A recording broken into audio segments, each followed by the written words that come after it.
Pemirsa, kendaraan pemudik yang melintas di tol fungsional Solo-Jogja mulai mengalami peningkatan. Diprediksi puncak arus mudik di tol Solo-Jogja akan terjadi pada hari ini.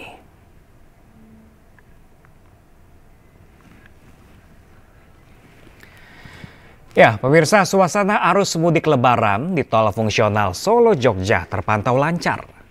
Kendati demikian, volume kendaraan yang melintas mengalami peningkatan dari hari sebelumnya. Tol Solo-Jogja ini dibuka fungsional pada ruas Klaten Prambanan untuk mendukung kelancaran arus mudik dan juga arus balik Lebaran di tahun ini. Tol ini pemirsa juga masih gratis hingga 7 April mendatang.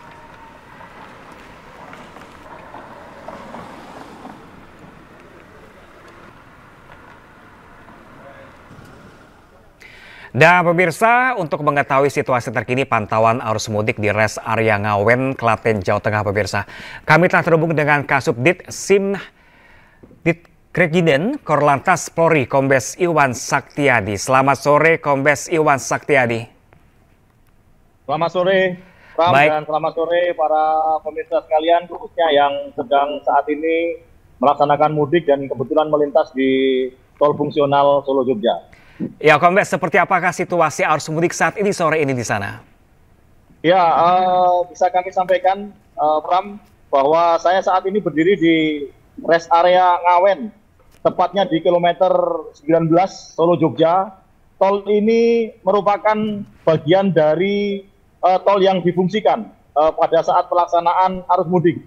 Penggal yang saya berdiri ini adalah rest area yang baru pertama kali digunakan. Dan tentunya masih ada beberapa sarana prasarana yang belum siap, namun demikian sudah bisa dimanfaatkan oleh pemudik untuk istirahat.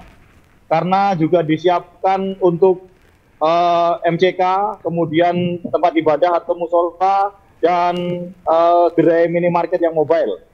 Dan perlu saya sampaikan secara keseluruhan, situasi arus lalu lintas cukup lancar. Ada peningkatan namun tidak signifikan. Angkanya masih di bawah normal, artinya arus lalu lintas yang melintas sepanjang pintu masuk tol Solo dari arah Boyolali maupun dari arah Solo sendiri yang keluar ke Klaten kemudian ke Prambanan serta fungsional Taman Martani Jogja sampai saat ini tidak mengalami hambatan, artinya masih cukup lancar. Bisa kita lihat mungkin di belakang saya ini adalah arus yang melintas dari arah Solo ke arah Jogja yang nantinya akan keluar di pintu Klaten Kota, pintu Prambanan ataupun pintu Taman Martani yang tahun ini difungsikan secara sementara karena memang secara infrastruktur masih belum lengkap seperti halnya tol existing yang saat ini saya berdiri. Demikian Pram, kami laporkan dari kilometer 19A di tol Solo-Jogja di rest area Ngawen. Ya, Kombes Iwan, mungkin kalau di sejumlah titik lain seperti Cikatama menggunakan skema one way dan juga kontraflow. Bagaimana dengan di lokasi Anda melaporkan saat ini? Apakah juga ada skema rekayasa khusus untuk jalur mudik di sana? Ya, rekan-rekan kami yang berada di Cikampek ataupun Cikatama ataupun mungkin Cipali mungkin menggunakan metode-metode rekayasa arus lalu lintas karena mengingat kapasitas volume rasio yang mungkin tidak memadai untuk bisa mengakomodir perjalanan para pemudik. Namun demikian, kami sampaikan bahwa di tempat saya berdiri ini masih cukup lengang, sehingga kami tidak melakukan pola-pola pengalihan arus ataupun pengendalian arus lalu lintas dengan rekayasa lalu lintas, sehingga tol masih bisa menampung secara maksimal kemampuan kapasitas jalan yang menampung perjalanan pemudik yang akan melintasi penggal Solo-Jogja. Demikian Ram, kami laporkan. Kalau dari prediksi Anda, Kombes Iwan, ini prediksinya apakah memang akan lancar terus menuju hari Lebaran nanti di sana? Insya Allah terbukti dua malam seiring dengan meningkatnya arus di Cikatama ataupun Pegal Cikampek maupun Cipali, tol Solo Jogja tidak mengalami imbas yang cukup berarti, Pak. Namun demikian, prediksi kami justru nanti pasca +1 ataupun +2, karena aglomerasi mungkin masyarakat favorit menggunakan tol Solo Jogja ini untuk perjalanan mudik, ulangi perjalanan lokal antara Solo ke Jogja ataupun Jogja ke Solo, yaitu wisata ataupun silaturahmi dengan keluarga. Demikian, Bro. Oke, ini dengan jalur yang cukup lengang menurut Anda, rekan Ya, Kombes Iwan. Mungkin ada imbauan juga untuk para pemudik yang akan melintas di sana karena rawan juga kalau untuk jalur lengang mengantuk seperti itu. Imbauan Anda untuk para pemudik yang akan melintas di jalur Anda melaporkan seperti apa, Kombes Iwan? betul sekali, Pras, bahwa seperti disampaikan Kepala Korps Lalu Lintas Polri, bahwa mudik itu tujuannya yang pertama adalah, yang utama dan pertama adalah ketemu keluarga dengan selamat. Oleh sebab itu, para pemudik meskipun jalan yang Anda lalui dalam kondisi lengang seperti tempat saya berdiri, namun tetap hati-hati dan waspada. Jaga keselamatan, kemudian patuhi batas kecepatan, pastikan kendaraan siap, kemudian para pengemudinya juga siap, sehingga perjalanan mudik bisa dengan aman, lancar, menyenangkan, dan selamat sampai dengan tujuan. Demikian, Pras. Oke, baik. Terima kasih banyak Kombes Iwan Saktiadi langsung dari Res Area Terima Ngawen, kasih. Klaten, Jawa Tengah. Salam presisi, selamat bertugas kembali, Kombes Iwan. Salam presisi, selamat sore. Ya, pemirsa, kembali di Breaking News. Pemirsa, H-2 Lebaran, arus mudik Lebaran di ruas tol Jakarta Cikampek dan MBZ mengalami kemacetan lebih dari 20 km. Tingginya volume kendaraan yang datang dari arah Jakarta dan Jabodetabek terjadi mulai pagi hingga jelang sore hari ini. Pantauan dari udara tol MBZ dan tol Japek padat merayap mulai dari kilometer 27 hingga kilometer 60 terjadi pada pagi hingga pukul 2 siang tadi. Di mana ribuan kendaraan harus berjibaku dengan kepadatan arus lalu lintas. Tingginya volume kendaraan terus mengalir dari arah Jakarta menuju arah Jawa Barat, Jawa Tengah dan juga Jawa Timur. Begitu juga kemacetan makin parah di ruas tol layang MBZ saat keluar turun dari pertemuan antara tol MBZ dengan tol Japek.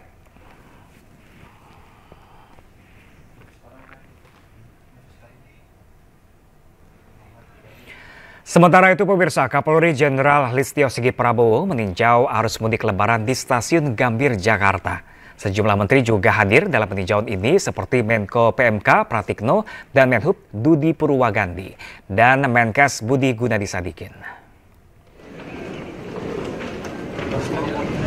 Ya, pemirsa, Kapolri Jenderal Listio Sigit Prabowo bersama Menteri Koordinator Pembangunan Manusia dan Kebudayaan Pratikno, Menteri Kesehatan Budi Gunadi Sadikin, serta Menteri Perhubungan Budi Purwagandi melakukan peninjauan arus mudik pada H-2 Lebaran di Stasiun Gambir, Jakarta Pusat.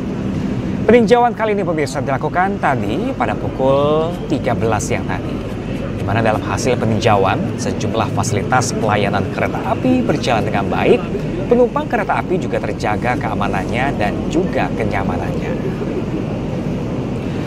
Jalur transportasi kereta api bisa dijadikan alternatif utama untuk mudik karena bisa mengurangi angka kepadatan jalur darat.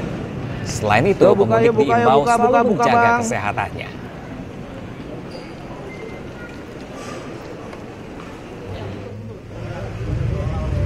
Setelah sebelumnya ke Stasiun Gambir pemirsa, Kapolri Jenderal Listio Sigit Prabowo bersama dengan Menteri Koordinator Pembangunan Manusia dan Kebudayaan Pratikno, Menteri Kesehatan Budi Gunadi Sadikin, serta Menteri Perhubungan Budi Purwagandi juga mengunjungi Terminal Pulau Gebang, Jakarta.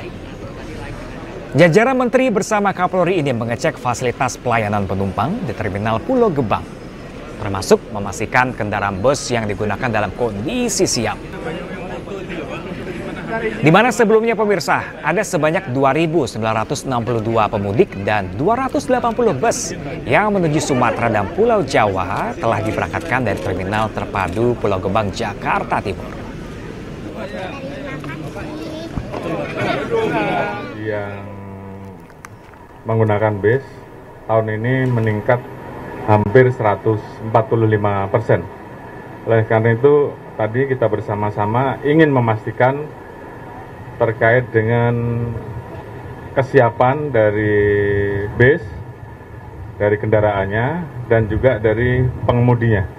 Dari kendaraannya tadi kita lihat bahwa prosedur pengecekan mulai dari ramcek itu dilaksanakan dengan baik dan apabila ada temuan tadi langsung dilakukan langkah-langkah. Sementara dari pengemudi selain kesehatan dilakukan cek urin juga untuk mengecek apakah terdapat penggunaan narkoba dan sampai saat ini alhamdulillah belum ada dan kita juga melakukan pengecekan bahwa rata-rata untuk bis dikendarai oleh pengemudi dan pengemudi cadangan. Tentunya ini menjadi penting untuk memastikan agar perjalanan khususnya para pengguna kendaraan bis ini betul-betul bisa aman